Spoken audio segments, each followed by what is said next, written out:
Hello and welcome to the podcast. Welcome, This is a new everybody. podcast. It might have been like demon possessed. It was a fairly large, mutated looking chicken. We were born in the north, but we grew up in the south. We learned all of our words from Pennsylvania. And people are that's toboggan. That little toboggan. Not there. a toboggan. A toboggan is a sled. Okay. 0.3 inches, baby. Dude, I can't take it. What episode is this? 110? 112. We're at 112, man. I know. Two little crazy crack dads. And what? Episode 112. Yes. You said you watched Lord of the Rings recently? Shoot. I haven't watched a good solid movie in a while. Mm-hmm. I mean, I've watched things like on Netflix or shows and things like that, but I haven't sat down and watched a movie in a while. Yep. And man, I just felt like a kid at a candy shop. You're watching The Fellowship? The Fellowship. Are you going through Two Towers and Return of the King? You gonna stop at The Fellowship? I started The Return of the King, but I didn't get that far into it. Yeah. I remember the first time I watched Fellowship, the build-up was huge because our parents were like, you're going to be scared of Gollum. Yeah. And so the build-up Not when we really. I wasn't. No. I wasn't, but the build-up was big. I thought I would be. Well, But- no, I did. I don't know. I found a copy of the cartoon Lord of the Rings, and we Yeah. watched that before we watched the real one. So that thing, Live it's kind action. of scary and very Yeah. weird. It's Yeah, that very one's like weird. British, Yeah. very British. It's weird. But the design in that one's interesting. I think the designs originally came from the book. So that's why the crossover between live action and the cartoons Probably. is pretty consistent. You know, there's a Yeah. lot of things that are consistent.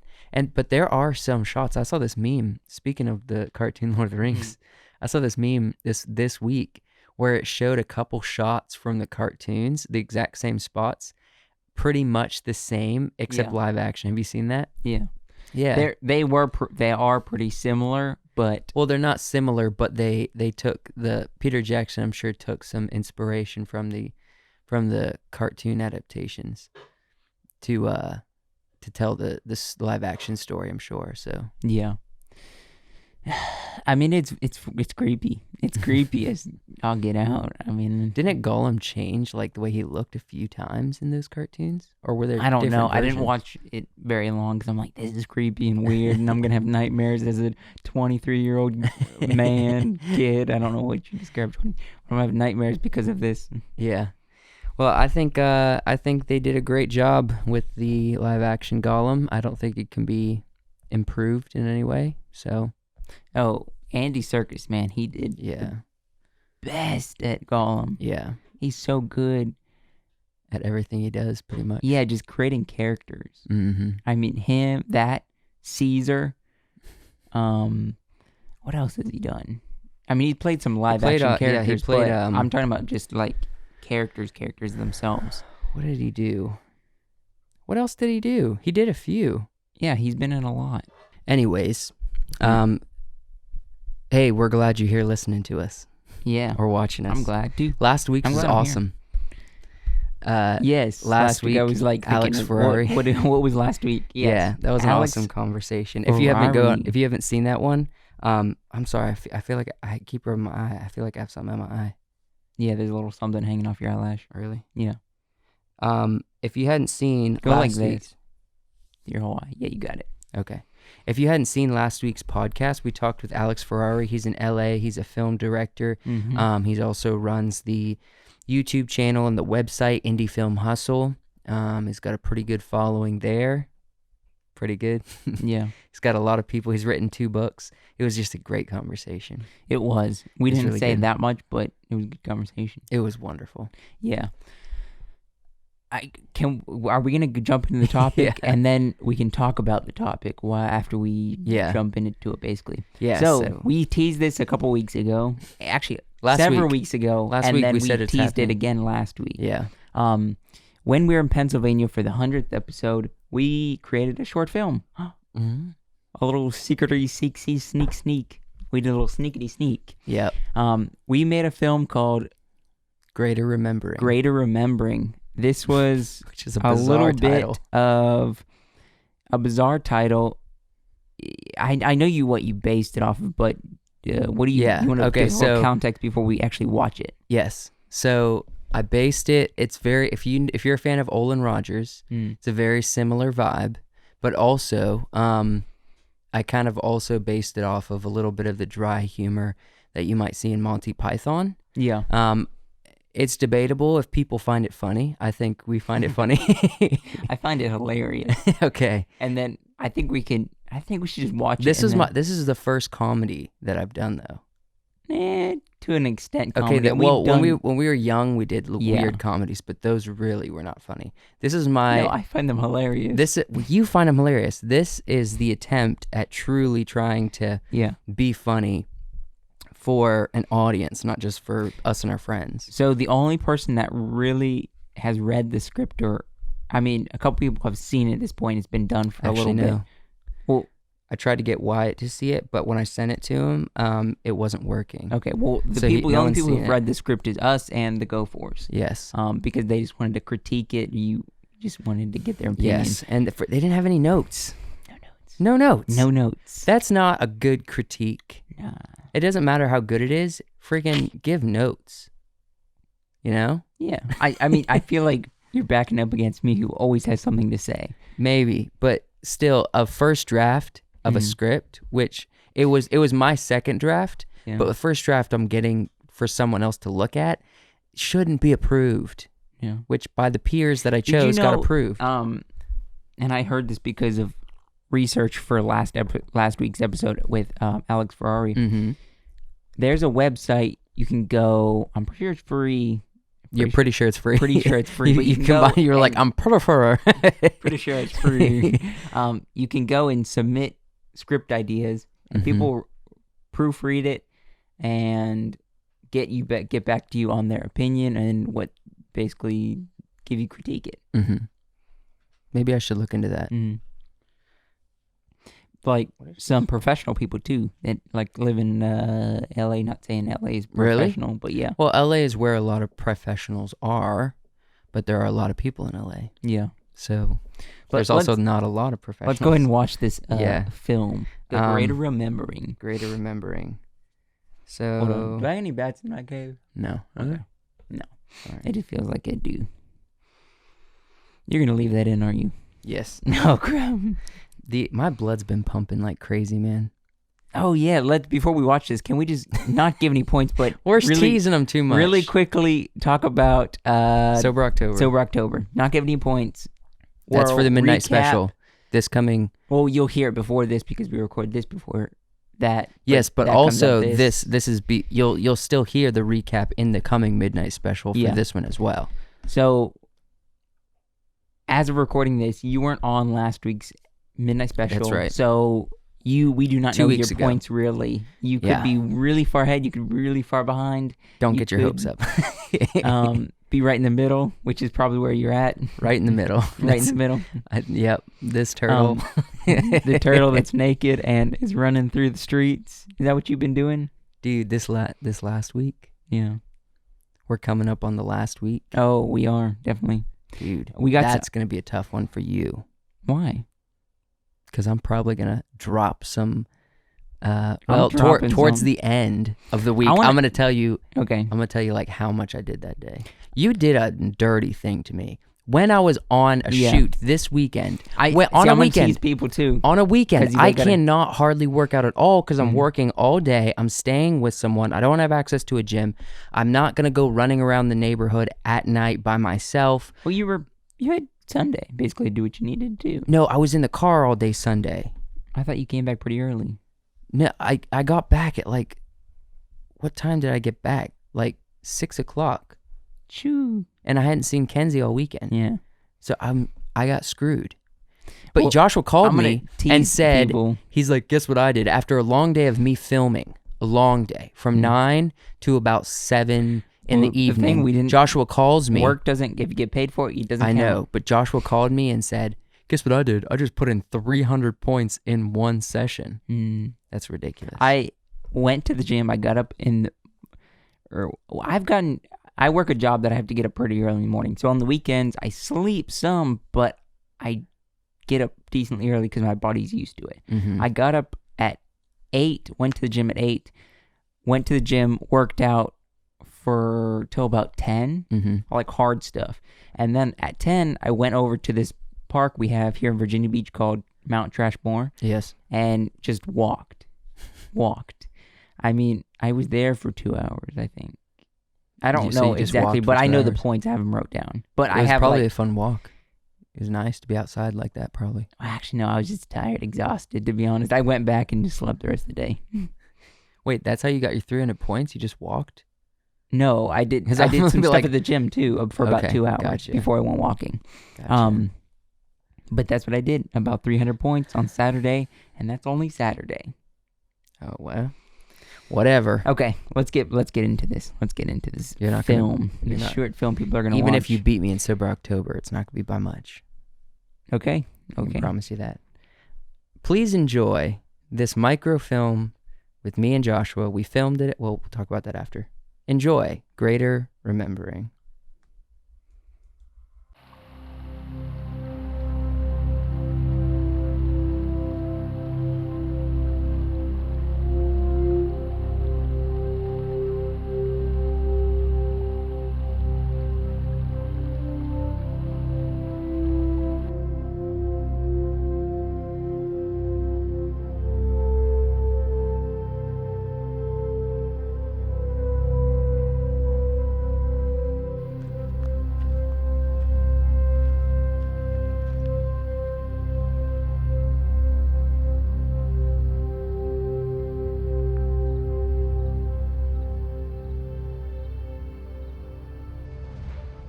I believe this to be the location.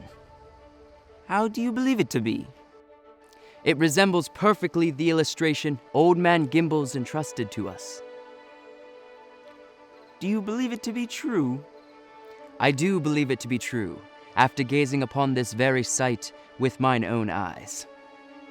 What had Old Man Gimbals given us to search for next? I do believe he instructed us to keep our eyes apeeled for the wandering mammoth, for it is on the back of that beast we shall ride.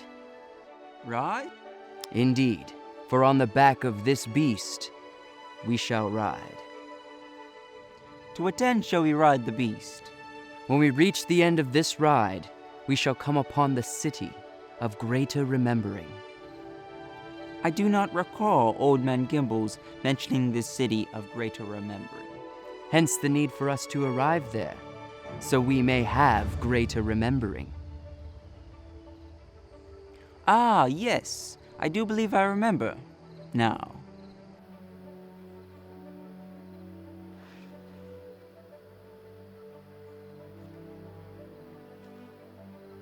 May I inquire as to why our swords are drawn, if we intend to ride the beast and not slay it? On the chance we encounter foe. Had Old Man Gimbals given us instruction on potential foe? Nay, yet for the sake of appearance, and for the need of making the damsel swoon, have we drawn our swords. Indeed. Indeed. Have we a plan on the chance we encounter foe?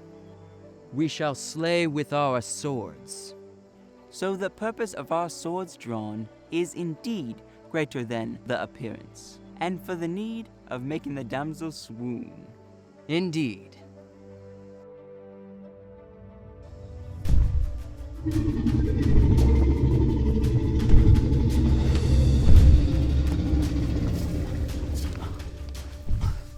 Do you believe this to be foe? I do not believe this to be foe, but rather the mammoth beast we search for. I must warn you, Old Man Gimbals told a tale of this wandering beast. He warned not to marvel too greatly at the beast, but rather ride it straight away. For if we marvel a moment too lengthy, it will pass us by and can never be found again.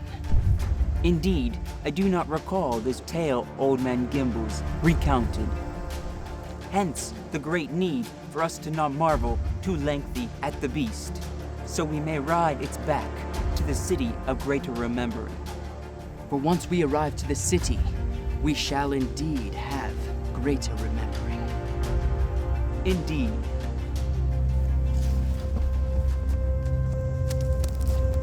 Behold, the beast!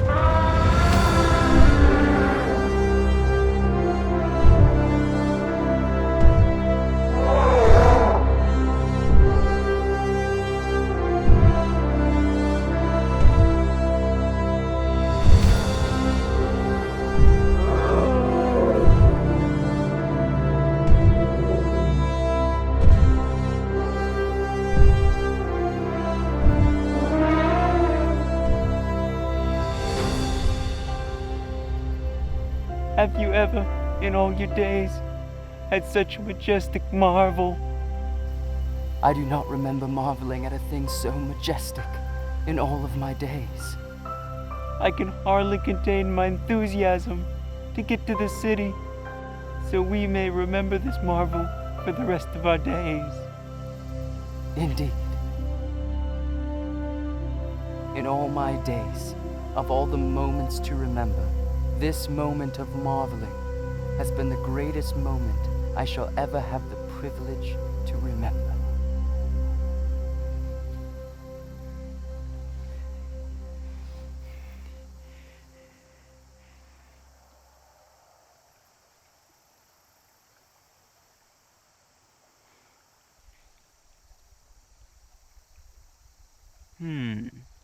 It seems we have marveled far too long. Perhaps there are some tracks that we can follow. Yes, and if we follow those tracks, it may lead us to the city. Indeed, they may just lead us. Shall we draw our swords for the need of appearance and for the swooning of the damsel? Yes, and of course, in the case of foe.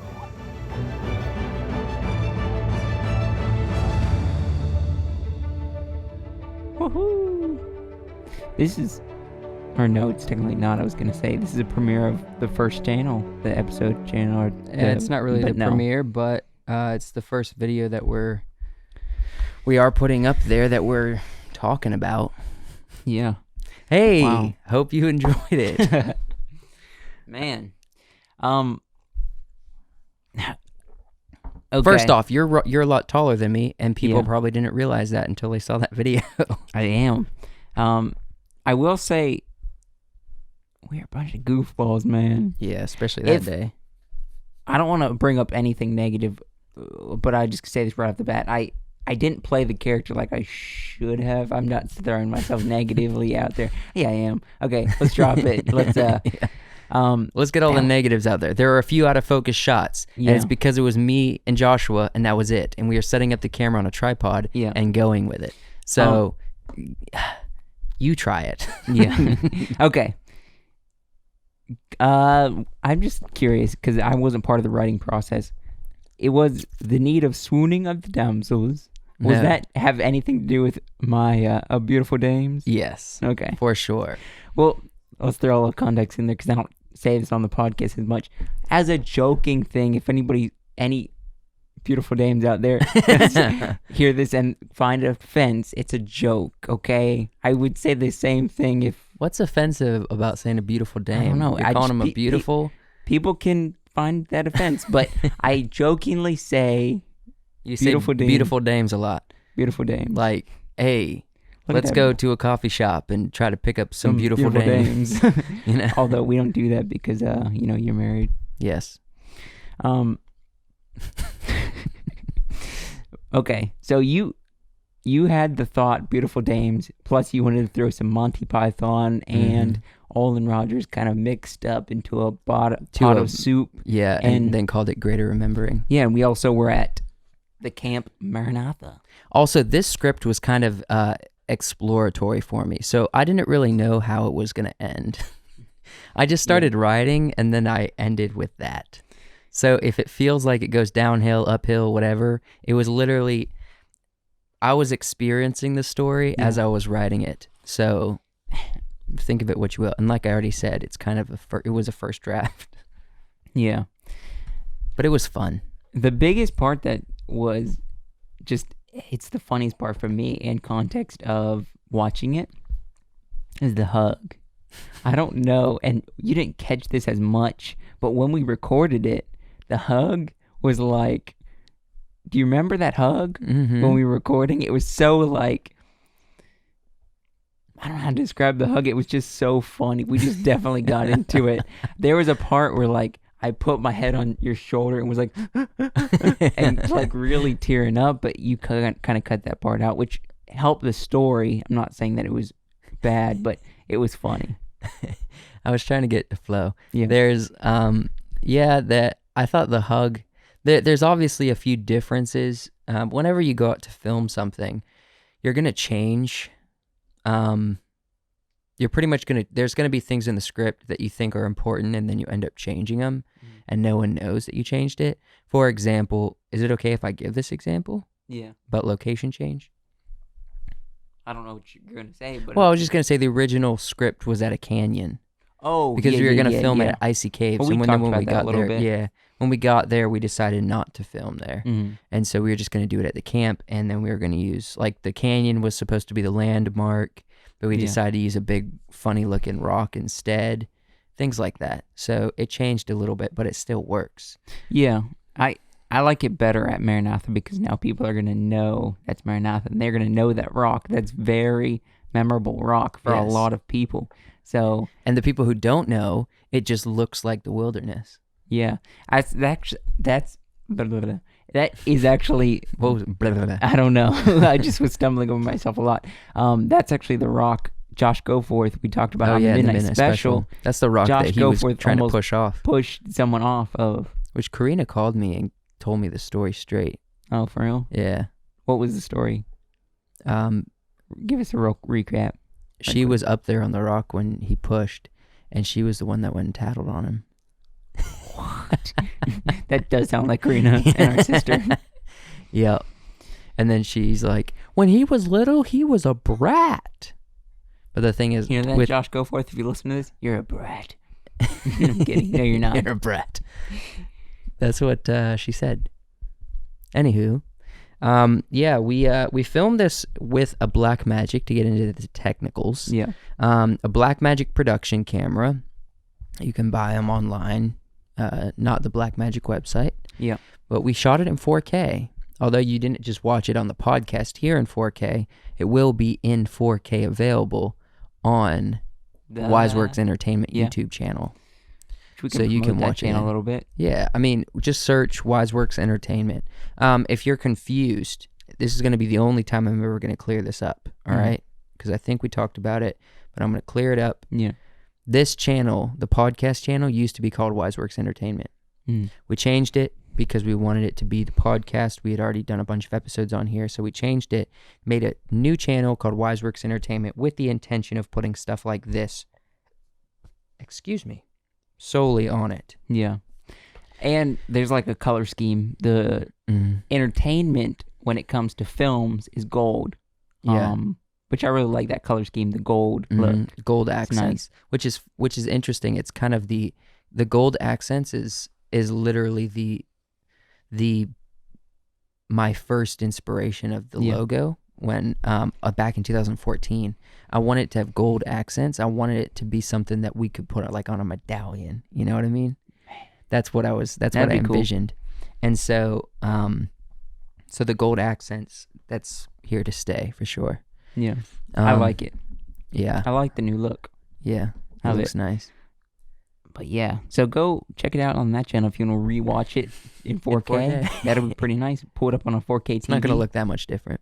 But you'll get a good laugh out of it. Go watch it Gonna over get and over again.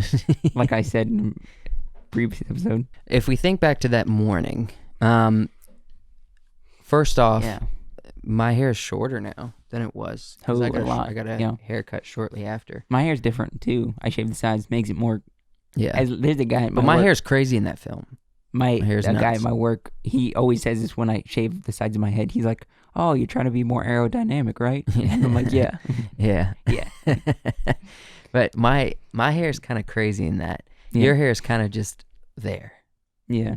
It's just there. But my hair is just like, it wouldn't stop. I was just trying to get it to be straight. I was just trying to get it to just sit there, but it didn't. You'll watch it and notice you got pieces flying around and whatnot. What time did we start filming in the morning? Because we camped in a tent. Then we got up, started putting on our outfits. We started by 8 and didn't start filming maybe till 9:30, 10, Yeah. and then we finished 12, maybe a little before. Yeah. Well, there's no, we filmed I think we finished at like 11. Okay, well, I'm it was pretty sure. maybe 7:30 to 11. Then it was a significant amount of time. I do remember us it taking longer than I had thought. Yeah, And I don't know what it was. Maybe just I planned more shots than I thought I had, but it also took a while for us to get ready. We had those outfits.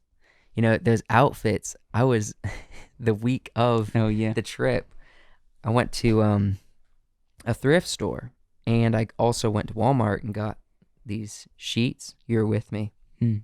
And I was just like sewing by hand to try to get them fitted enough to look like what they did in the film, and they look good on film, I think. Mm. But like in person, they were not great. Yeah. They were a little bit. They were thrown together. I'm not a textile artist, but what are some of your thoughts that you had? Like, what was some fond memories, or even just maybe tips that you've noticed that you'd be like want to discuss or talk about? Well, I haven't done a ton of acting, and you can tell my character's a little bit the secondary character, and on purpose, because I haven't done a ton of acting for the films we've done, because I'm not great at it, but I would like to get better at it. I'll give myself that. I would like to get better at it. You tend to lean into the goofy whenever you get on camera. You do yeah. like the weird facial expressions, like you're like, Well, that's what I was playing, though. That's what I was playing. Yeah, but you've done that in the past. Well, you threw my train of thought off. Sorry, Okay. you want to get into acting. Something that I learned in myself. There's a lot of dialogue that was very old English, like the greater, like for the swooning of the damsels and the to find this beast or something like this. Well, Just- okay, there are lines that go like,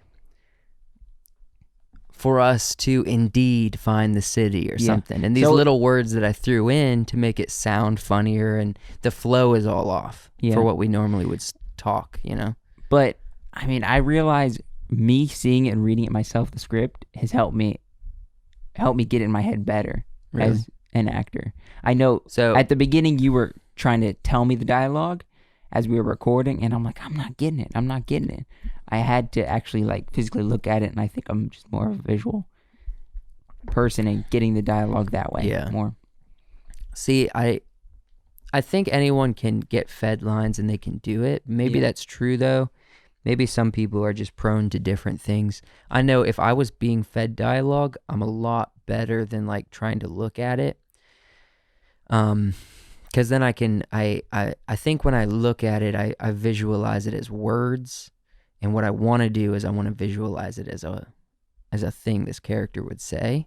And although that sounds simple and a little weird, it's a very real thing, because I don't want to just speak the words. I want to think about, how am I doing my voice? Like, what's my facial expression when I'm saying this? So you break all that down and you think, okay, what am I? First off, it's this thing I have to say. Then you build on that. What's the important inflections that in this moment for this character he might do? And then on top of that, like, how are you looking at the other character? You know what I mean? Yeah. These kind of things, this is what's going to help me as I continue to probably do things like this, even though I do prefer just to direct films. These are fun to do also, to be on camera and to just kind of act your own vision. That's probably why Adam Sandler does it a lot. Yeah, he definitely is in all his movies. But It's almost like he's selfish. It's like he doesn't want anyone to play his characters but him. no, I think he just writes his characters for himself, because if you, especially the newest film he has that came out on Netflix with the Halloween one, Mm-hmm. his character is very based off of his stand-up routine. Mm-hmm. And if you go back and watch his stand-up, he has like these voices he does. Yeah. And so he writes most of the scripts based off like old stand-up and just how people know Adam Sandler, Yeah. if that makes sense. Yeah, it does make sense. You know, I never thought of Adam Sandler as a stand-up, But he is. but he is. That's his first thing, how he got started. Yeah. I think it's because he got too famous, Mm-hmm. and most people do know him from the movies. Mm-hmm. When I think of a stand-up, I'm thinking of people that just basically do stand-up. Yeah. They have like specials that are coming out currently, I Yeah. guess. And like little thing, like actual narrative stories you don't see a lot of comedians in. Yeah. And so I think it's hard. I just didn't, I don't ever think of him as a stand-up comedian, but obviously definitely a film comedian, but he is a stand-up. One thing that's really challenging Mm-hmm. when making this film is some of the things is not challenging. Like setting up a camera on a tripod and getting the focus is not challenging. But when you're like setting it up and we both have to be in the Yeah. shot. Okay. I know where you're going with this. This kind of leads into a question I was thinking of. Okay. What do you prefer if you could do anything and give the responsibility of something else to Mhm. someone else? What responsibility would you give out? What would you do yourself if you could have a limited amount of people to do the Really? job? Yeah. Unlimited amount of people. Well, first I would have a whole crew. I don't know if they do this in real Hollywood. I doubt it. But I've always really liked the idea of breaking up the lighting, especially if you're filming indoors. Because the thing is, like, I have this, based on my limited experience, but I have worked with a crew of about, well, more than this, but actual films that were mine that I directed, I've worked about with 5 people on a crew, right? Yeah. 5 to 8 maybe. I can't remember exactly. Yeah, And then multiple actors. most of the Yeah. just And then- random odd jobs. Yeah. And then multiple actors there. So, in that experience, if I were to give things away, the first thing I'm giving away is audio. But it's hard for me to do that because although audio is... It's hard for you to let go of the responsibility of getting clean audio. Yes, because not many people... The thing is, audio is so simple to record. But the thing is, you have to pay attention. Because, say, the shotgun mic we use, a shotgun, I've said this in multiple videos, out in front of you, pointing at your chest, right? Yeah. That's going to be the best way to get your audio. You just hand it off to someone, you say, all right, point it up in the air, point it out in front of him. After like 5, maybe 3 minutes, it's going to be pointing at the top of their head. And that's going to make your audio sound like this. Mm-hmm. And if I get in the editing room and my audio sounds like this, You're going to be like, I'm going to be pissed. cuss that audio And I'm guy." going to be pissed at myself and everybody involved Yeah. because I was like, I told him how to do it. So if I could give that away to someone who's professional and knew how to do it well and I trusted them, which all you have to do is be like, I know how to do it and show me, you know what I mean? Without me having to tell you anything, and I trust you right away because I know you've had experience. But that's hard to let go, but I would love to let that go because Yeah. I hate figuring out audio on set.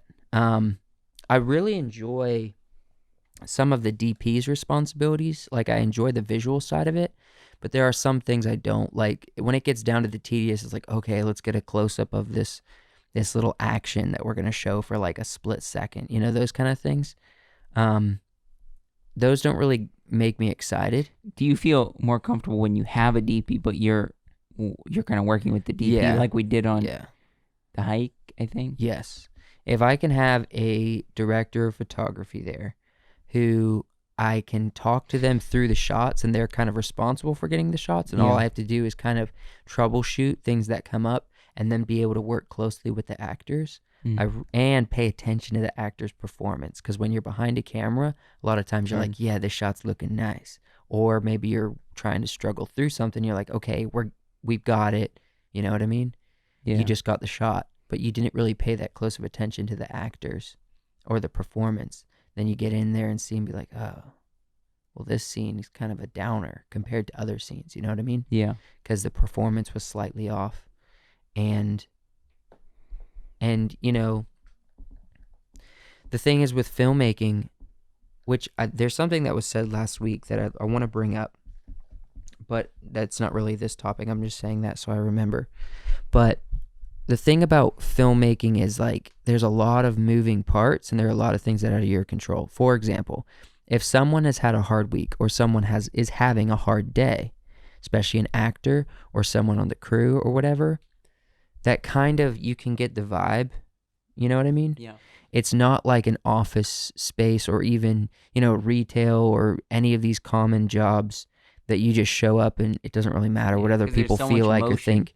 There's so much emotion and you have to work so much, and people that are in charge, like the DP or the director or, you know, the assistant director, these people that are going around communicating the things that need to be done, and they have to communicate a lot, you know, because it's not like a super formatted thing. Every day of production is going to look different. Mm-hmm. And so when you're communicating constantly, if someone's having an off day, well, that affects everybody because communication is so important. Then if you get an actor who's having an off day and they can't really, like, they're not bringing a lot of emotion or they're not really feeling it, they're just trying to get through the scene, that's a little bit of a bummer, you know? So because of that, it's hard to when you've done it enough times that you kind of have a grasp of, I have this much control and I know the product will be like this as long as I hold on to this control. Yeah. It's hard to let go of some of that control to see if it can turn out to something that's better than what could have been because you were holding on. Does that make sense? Yeah. And I've done that a few times with certain production days. So even when you watch Dying of the Leaves, you'll notice some production days or some scenes are really good. Those were days that I was feeling kind of like I'm going to let go of certain control aspects and see if it turns into something good. Other days, and it did, and other days I'd let go a little bit and then I got burned a little bit. And then I was like, oh, I'm taking it back. You know what I mean? Yeah. And so it's a weird dynamic, and I'm still working on that aspect of things. Yeah. Because I don't pay people right now. Yeah, I think that's the biggest thing, especially with our actors and getting good acting in a film, is you have to have good actors that their sole purpose and their only thing to be there is they are as comfortable as they can until they're acting, and then they're acting and putting everything they can into that acting, and then they go back to not doing anything. Yes. So a lot of people, I mean, if you have any kind of stigma against actors in any way, think about this. So not only is the director important, but actors come into set. They're the ones on screen. They're the ones that, if it's a big film, millions of people are going to watch. Yeah. Right? If their acting sucks, then people are just going to come away being like, the acting in that movie sucked. You know what I mean? And then on the next film, people aren't going to take you seriously because that director allowed their actors to have bad acting. You know what I mean? So, and then the people on the crew aren't going to be hired back for another film because there isn't another film because the first one's acting sucked. Yeah. You know what I mean? Think about that. Sometimes people are like, oh, actors are such divas. But actors are the selling point. They are. And so if that means an actor wants to show up a few minutes late, or if that means an actor wants to be a little bit of a diva or let some emotions out on someone, yeah, be kind to the person that the actor might have exploded on. Yeah. And actors shouldn't be treating people poorly. But if there's like a moment that's just they're frustrated, just let it slide and understand they have a lot of pressure because it's their face on the product, you know? Yeah. In the credits, no one's looking to see who is the production assistant. Nobody even looks to see who is the DP. You know what I mean? And that's a pretty important Except for job. people like us. People like us, but most people don't. They're not even looking. How many people, you have a full theater, the end of a film, how many people are sitting there through the credits? At the most, a full theater of like 200 people. A bunch of nerds. There's like 4 or 5 people. You know what I mean? Yeah. Everyone knows the feeling. The theater empties. If you're one of the people that leave the theater, which if you're in the majority, you are, just sit around after a movie if you ever can go back to movies. You know, they're actually doing a thing. They're trying to, like, big places like AMC, they're renting out theaters for $100. Really? Yeah. We should do that. We should play one of our films. That'd be awesome. Mm-hmm. Well, but the thing is, we'd spend $100 and we would make like nothing.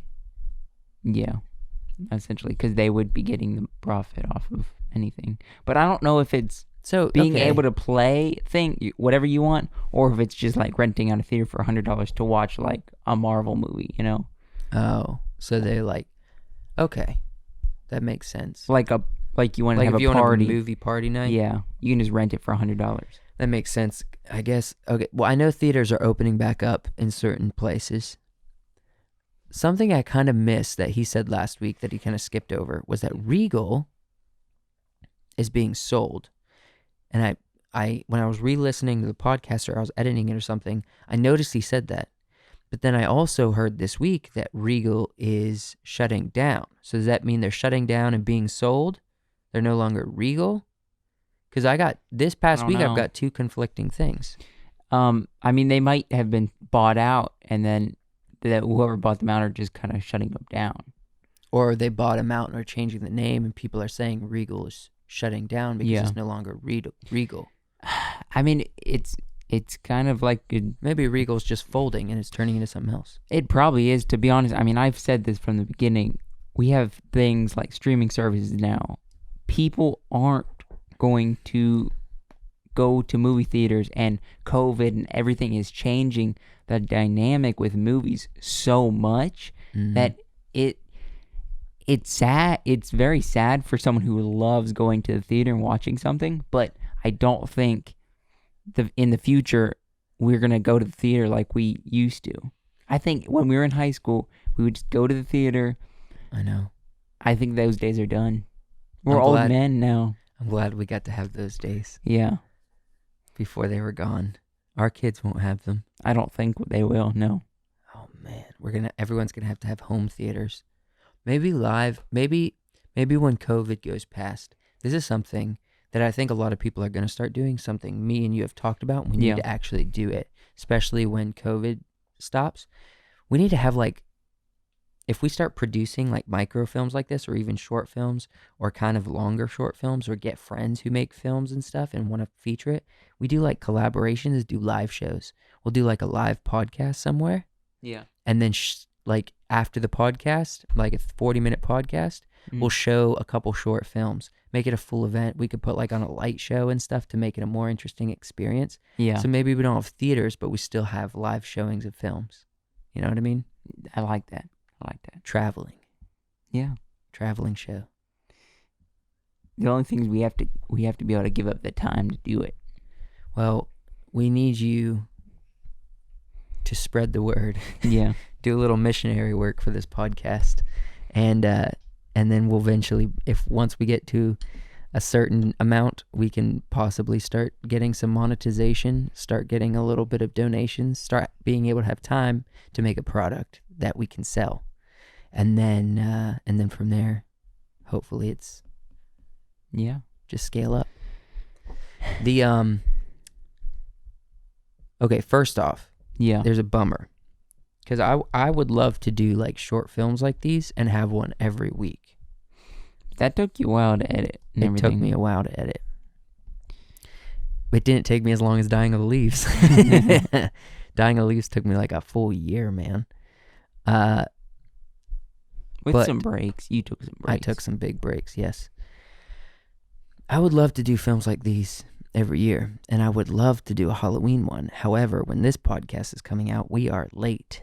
Yeah. This is the Halloween one. Is it? Yeah. This is the Halloween one? Basically. We should greater remembering for the Halloween episode. I And mean, then that's after what that, we it's got. the end of Sober October. Yeah. Oh, man. Maybe we can do Okay, next year we're definitely doing a big horror, super scary film for Halloween. Okay. Even it has to be like 10 minutes long, super scary. We're going to start working on a script. But we also have a number of other cool things for next year that we're There's going to so much jump that on. we put on our plates and be like, we want There's to so do much this. in our heads. That's the thing. There's so much in our heads, and there's limited time. We need to. And we already find a committed to way, making this just, like, podcast every stick week. a funnel and get all that stuff out somehow. Stick a funnel in the brain. Wait, get it out so you don't have it, or get it out to get it made? Get it out to get it made. Yeah. Find some way. Find a funnel to be able to funnel out the good stuff and yeet the bad stuff. Yeet the bad stuff. Yeeting the bad stuff, man. Is there? Freaking, There's bad stuff. I mean, there's things. bad stuff, but when you start getting excited about an idea, it's hard to yeet it. Mm-hmm. You gotta you want to hold on to it for a while longer to make sure it's not a good idea. I had a thought. Oh. So last week, Alex was talking about how filmmakers are abused. Yeah. And that the film world is not the place to make a lot of money. And I was meditating on that. I was like, well, there's a lot of money in the film world. And then I was thinking, I think there's a lot of money in the entertainment world. When you're saying film, I think that's a very why you keep yelling yee? of entertainment when it comes to like film. Okay. When I was thinking about it, Yeah. the studios are set up to basically do nothing except throw money around, give stupid opinions about things, and make a bunch of money after. They are pretty much in the risk business where they invest and hope they get a big return. You know what I mean? Yeah. That's all like studios do. Kind of. Because at this point, they're actual creative work, like the labor to get the products made, they're outsourcing directors and people. Mm-hmm. And they're like, oh, this directors are working on the next Disney Star Wars film. Yeah. But that director has worked for Warner Brothers, New Line Cinema. He's worked for, who knows, I don't know, what's I forgot his name. The Netflix guy. Adam Sandler. What's his company called? It's the old dude. He's playing golf. It's like, all right, or something. You know what I'm talking Yes. about? Yeah. All right. Okay. Either way, directors work for multiple studios. They're not loyal to one studio. But the thing is, the studios hire these creative people. Yeah. Directors can make good money, but they're not making millions of dollars off of a film that they put all the work in to have the creative vision for and ultimately produce. How much money do you think Peter Jackson made off The Lord of the Rings? Let's look it up. Or he probably made more on The Hobbits because they knew The Lord of the Rings were popular. Yeah. But I don't know. Lord of the Rings made money for a long time. yeah, but that's I mean, only they're if still he making had, money. like royalty or whatever you call it in the back end in his contract saying he would make money off the film, not just like a flat fee up front, you know? Mm-hmm. He had to have some sort of deal in the franchise itself. But yeah, he probably made a lot. I mean, Peter Jackson has made multiple things before Lord of the Rings too, so I mean, like King Kong, he has.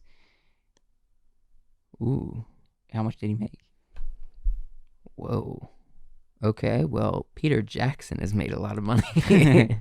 Okay, so Lord of the Rings trilogy earned, this is what Google says, top result. Yeah. $4 billion, where Jackson himself earned $180 million. That's between all the films, though. That's all three. For King Kong, it earned $600 million, and he made $20 million of that. Okay. In a way, especially, okay, Peter Jackson, I think there was also an aspect of him being, I can't remember if he was an executive producer on Lord of the Rings. I know he was a producer and the director. He was a number of things on Lord of the Rings. Executive producer just means you're involved with either giving of your services for low pay or not at all pay in hopes that you will get back end residuals that are worth so much more. Yeah. And in that case, you would be an executive producer. Or you just give a bunch of money to the film, and so you're helping funding it, but you're an individual, so that makes you an executive producer. But that doesn't mean you're actually doing anything. You know what I mean? I don't know if he was, but he seemed to make a lot of money off of the end result of the films. Yeah, I imagine he probably did. But pretty much the way Hollywood's set up, though, is not all directors are like Peter Jackson making successful films and getting a bunch of money. But there are like the smaller films that'll make a few million, make like $20 million bucks. You know what I mean? The directors aren't seeing much money of that. No. The crew's not seeing hardly anything. They've only seen their day wage. You know what I mean? Yeah. The actors, the way it's set up is a few actors Get residual. maybe become stars, and then they start making good money. The studios are set up to be the ones who make pretty much all the money. And it's not necessarily a bad thing if they invested everything, but the thing is, the way the world is going right now, and the way the industry is going, based on even the conversation we had last week, Yeah.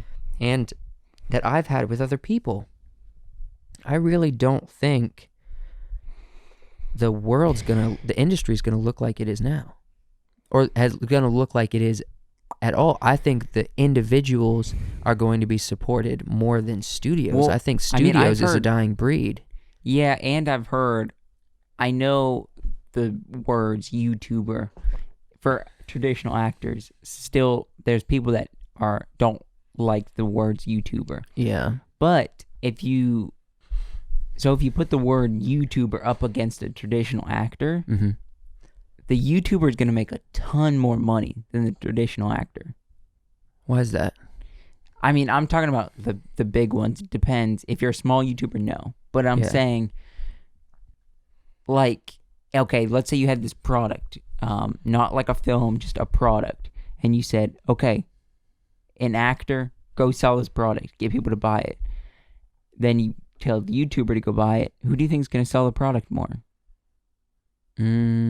Probably the YouTuber, Yeah. because people don't want to see actors do stuff like that.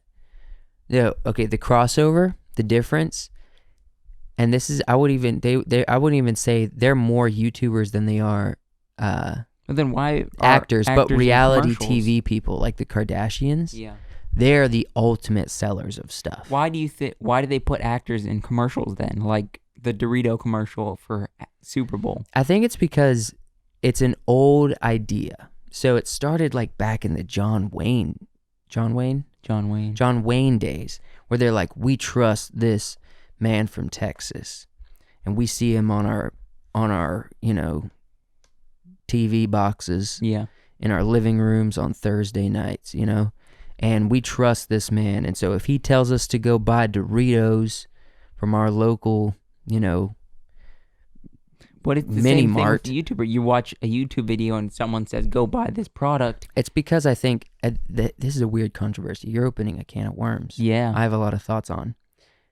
It's because it goes back to that original thing. We know not to trust actors. We've gone through them so long. There's so much exposure. There's so much in the news. There's so much of these hit pieces out. We Yeah. know actors aren't the characters they are. Back in the old days when we didn't have any connection to actors except for what we saw in their shows and their movies and stuff, we thought that Lucille Ball was actually the I Love Lucy version of herself. You know Yeah. what I mean? We thought that was her, but it wasn't. Mm-hmm. Just like recently, we think, Ellen is this super nice person nonstop, and then this comes out that she's like kind of mean at times, Yeah. and we're freaking out. But Ellen, like I said, reality show, we think that people like Ellen are being authentic. We think YouTubers are being authentic. Some YouTubers are authentic, like Olin Rogers. Like we try to be, which seems weird because people say they're authentic and they're lying. And I wouldn't want to lie, Yeah. but people can still lie. You know what I mean?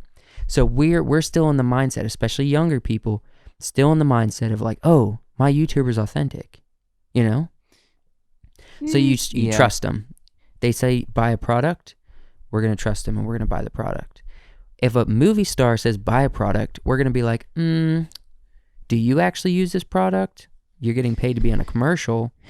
You know what I mean? Yeah, but The actor has been in our... it really depends. I mean, someone like, and I know this is a special circumstance because he's a lot more well known than just an actor, but a person like Kevin Hart, he makes so much money on He's a Left Behind. stand-up first, though. He's Yeah. a lot of things today, Yeah, but he was first to stand-up. but he's still a character. But he's more Kevin Hart in the What public about eye than he is... The Rock, then. He's the same way. He makes a lot of money off things. But the thing is, if Dwayne told me to go buy something, I wouldn't. Why? I But don't. You He would tells people to buy trust stuff all the Olin time. Rogers? Yes. Why? Because there I are think this certain is- things... For you personally, though, that's different for everybody. Okay, but there are certain things that you have to look at their character. I'm not saying The Rock is a bad person. I'm sure he's an amazing person. But we haven't had similar life experiences. And he's may had a rough past, but his past doesn't look like my past. Mm-hmm. So I don't come to him and say... I mean, he was a wrestler for entertainment. And then he got into acting. Yeah. And now he's like a big personality, you know what I mean? Along with being an actor. And he plays in blockbuster films. I look at someone like Olin Rogers. I see a little bit of myself in him. You know what I mean? I see that he didn't put ads on his videos for years because he cared more about, you know, the connection of the films and the videos to his audience than making these weird Google money. You know what I mean? Yeah. This weird Google money. I think it's such a can of worms, and I think your mindset is different, though, because you grew up watching YouTubers and not seeing actors as much, but I think it's different. I don't know how to judge this by not just taking personal things into account. The actors, there's a huge wall. Yeah. With actors, how do we in get on today's this topic? world, We went I don't down know. a rabbit hole. It doesn't matter. Rabbit trail. With actors, there's a huge wall that's burying us between them because the actor world has been in effect for, I think, over 100 years. Yeah. How long has the TV been in existence? Not 100 years, but a while. Whatever. Almost 100, if not 100. Because of that, we figured out actors. We understand their vibe. You know what I mean? Yeah. It's kind of the same with musicians. We know their concerts are going to be awesome. We know them in person could be awesome, could be not. You know what I mean? We know certain things about certain people because we've been around it enough to understand the world. We've exposed ourselves to enough information. YouTubers is a new thing. It's like they have this weird ghost following that makes them famous, but also they're still kind of a normal person. You know what I mean? Yeah. Like we could run into them on the street and they're driving a Chevy, you know? They're driving a normal person car. They're not driving like a super new BMW or whatever is fancy these days. I think you have a stigmatism when you think of the actor, though. I'm sure I do. Everyone has biases. Yeah. But I also just got through going on a rant and saying you have to know that actors have a lot of pressure. Yeah. I have a soft place in my heart for actors. Yeah, we should go back to the topic, and we went on a big loop. It doesn't matter. What else are we going to say about this short film? We hope you enjoyed it. Yeah. I mean, I hope you enjoyed it. What time are we it. at? We're a little over an hour. Okay, let's keep we can keep talking. Yeah. I hope you enjoyed that film. film. We had a decent time, fun doing it. We did it in Pennsylvania at Home state. Maranatha. Yeah. We already talked about all this. Why'd you cut me off? I wanted to keep talking about the other thing. Well, I don't know. I wasn't trying to I didn't mean to cut you off. I just Tell me why you think actors and YouTubers are different. Like what I was giving my thoughts about it, but you brought it up. I think when it comes to viewership, especially when it comes to advertising like that, Mm-hmm. it's so different today. I mean, there's YouTubers in the YouTuber sense that we think of when we think of YouTubers. Then there's people that are actors that have a decent amount of following because they are actors, and people want to see how the actor that they watched on a big screen is in real life.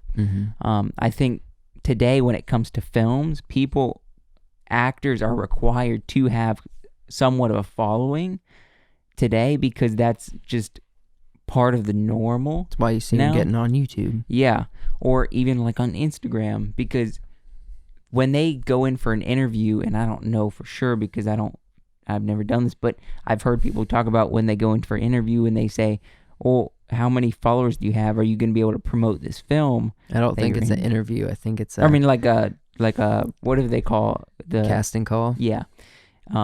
Are you going to be able to promote this film? Are you going to be big enough to make people interested in watching this film? Do you have a following? But you're an actor, you're not a YouTuber. Where a YouTuber has following, but they have a following because they make videos on YouTube or on Instagram. They do pictures, they do whatever they do for that form rather than just being an actor. I wonder who has to succeed in that kind of conversation.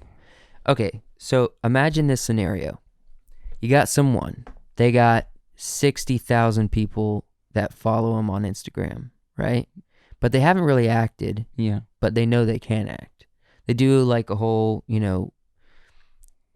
do a few line reads. They're good. These people kind of want them.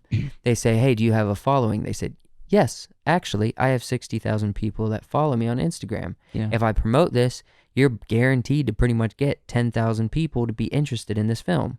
You know what I Yeah. mean? That's a big number in today's world, especially for a smaller, maybe indie film. So this director who barely has any following, right? Yeah. Starts talking and being pretentious and being like, "Hey, are you going to be able to promote my film? If I let you in this film, will you be able to promote my film with the followers that you have?" So doesn't that feel a little manipulating on the director or the producer, whoever's in the casting calls part, to be like, "Hey, you have to use your following that you earned to promote my film if you want to be in my film." And get paid, though. And get paid, I suppose. I guess it has to be beneficial for both, but it's It like a does. weird scenario where Yeah. it's like, who succeeds? Like, who's the one that's coming into that I situation think with the power? both people come with something beneficial to the other person. The other person's acting, getting paid because they're acting. Then one person is giving a following to that film, to that piece of work because they have a following because they're well known a little bit. Mm-hmm. It's just a weird vibe. It goes back to the industry's all weird. It has been weird forever, and that's why I think it's changing so dramatically. Yeah, I mean,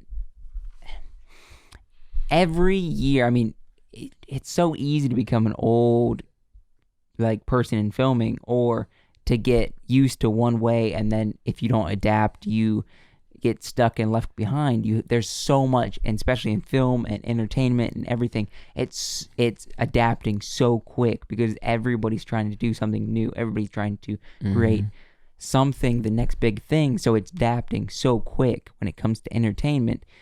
And there's a lot of people that are really well-known big directors when if you're talking about directors themselves, and they weren't around during this social media version of films and entertainment, that maybe they have a lot of knowledge about filming and that aspect, but maybe they are a little bit left behind in the social media aspect of it. So who says if someone's left behind or not? I don't know what the answer is, but that's what I think. It's easy to get left behind if you're not always trying to catch up.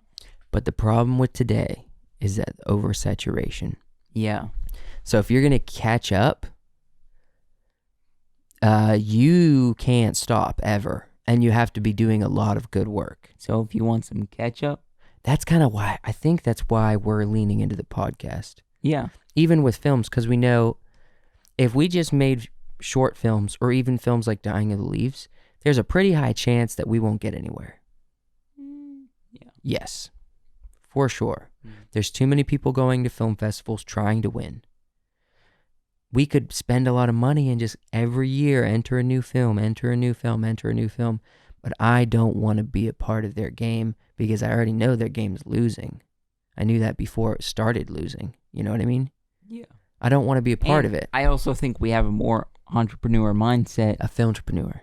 Filmtrepreneur. He was on our podcast. We got to start using that terminology. Filmtrepreneur. Well, I would say entrepreneur because we also are trying to have businesses outside of filming. Yeah, like side hustle businesses and stuff like that. Yeah. So I would say entrepreneur, not. That's because of our mom, though. Yeah. Our I mom mean, it's taught just us our that. mindset. It's how we were growing up, our personality per se. Our learned behavior. Our learned Our behavior per perspectives. se. I would, yeah, but I think that's why we're doing the podcast, is because we're like, at the very least, we'll have an audience that we can show our films to. Yeah. And a show like this that we can show ourselves to and enjoy the process. At the most, we create something huge that's like the next generation's version of Netflix or something, which I'm not going to lie, ideas swirl in my head daily. But very doubtful. Don't be the one to doubt. I'm doubting. I'm Don't doubting. be the one to doubt. I'm doubting. I never doubt. I just think of how. How. Okay, so what's the next film idea? I have it in my head. Do you want me to say? Because I was kind of hoping to keep this a secret because this is going to take a long time to get done. Maybe the next microfilm. Yeah. Maybe we should do something for the holidays. Maybe we put together a little Christmas thingy. Okay. We can do a horror Christmas. I got a Santa Claus for us. You got a Santa Claus? I got a Santa Claus. Okay. What are we going to do with Santa? I don't know. How are we going to do something But I got a Santa different Claus for that us. hasn't already been done with Santa Claus? Are we going to do a Christmas special with I don't know. Santa? But I have a Santa Claus I work with. He's an old dude. He's got a huge big white beard and even has he's got a cross tattooed here and then he has like some like green fluorescent looks like mistletoe tattooed on this side. I'm not kidding. He's like born to be Santa Claus. Did he say he wants to be in a film? I know he didn't, but You think he'd be down? I Is he don't know. chill? Yeah, he's very chill and very funny. He'd be like, so if we asked him, hey, can you show up for like 4 or 5 hours on a Saturday and film with us? He'd be doing it? Maybe. I don't know. Haven't asked him. Oh, let's try it out. We need to write a script. Christmas special. Maybe we'll do it. That'd be awesome. We should get this guy Santa to play. Yeah. Let's do it. Okay. Well, that's what we're working on. Don't steal our idea. No, they won't have this guy. No. And we they haven't don't. given any ideas. We just said a Christmas special. Yeah. And Santa might be involved. Man, but it's coming up quick. Better hurry up. Oh, I have an idea. That's a little off the wall, man. I have an idea, dude. Yeah. If we did this idea, I need to stop talking about it because I'm just teasing people. But if we did this idea, it'd be insane. And people would probably not know what to think of us. Yeah. The other idea is going to take a long time to do. So I think that kind of has to be playing in the background for a while before we talk about it. I feel like there's a lot of pots and stews that are brewing in the back, but if you leave them in the back too long and don't brew them, They get dusty. not dusty, I would say they get burnt. You got to keep stirring them, or they're going to get burnt and get Thrown old away. and stale, and you're going to have to throw them away. The problem is time investment. We're young. We got time. No, we have don't. time. We don't have time. We don't have time. We We're don't. busy as crap. Yeah, I know. What time are we at? Time to end? Yeah, we could end it. Thank you guys so much for watching this episode. Yep. Come Go, back on Friday night for the midnight special. Yeah, we're going to have Wyatt and Jamark. Yep. We're gonna do a Hopefully little both of them. recap. We're gonna talk about more of our pointage for the Sober October. Come back for that because we will be letting you know who won. That's in the midnight special? I thought that was next week's episode of the video podcast. Next. Well, it's This gonna be midnight special, I guess. not this one coming up, but Oh yeah, It this won't week. be? This week coming up, yeah. This week coming up will No, be this Friday. this Friday. You will know who won. Wait, no, because we're ending on Friday. Mhm. That means I guess we're gonna have to end the 29th of the actual competition. Or no, we can just go into November a little bit. We're probably gonna have to go into the first week of November Yeah, to catch up with our schedule of filming these. yeah. Anyway, we got more Sober October stuff coming up. October is not done. It's still very much alive. We are within the last week, but we're still here. We're still kicking. October's not done yet. Happy Halloween. Thank you for being here. Yeah.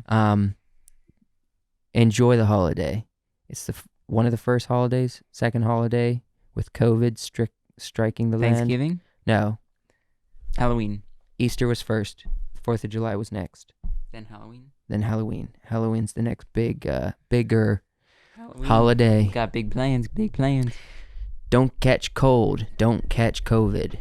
Baby, it's cold out. Dress up. Have a nice And then, have you a know nice what comes Halloween. after Halloween, Thanksgiving, Christmas. And Christmas. then maybe a Christmas special.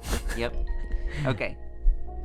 Thanks for Follow us on watching. Instagram. We're trying to post clips there now. Yeah. Or you can do again. that. So thanks for watching, and we're here to Make geeks out of ya. Yep. Bye.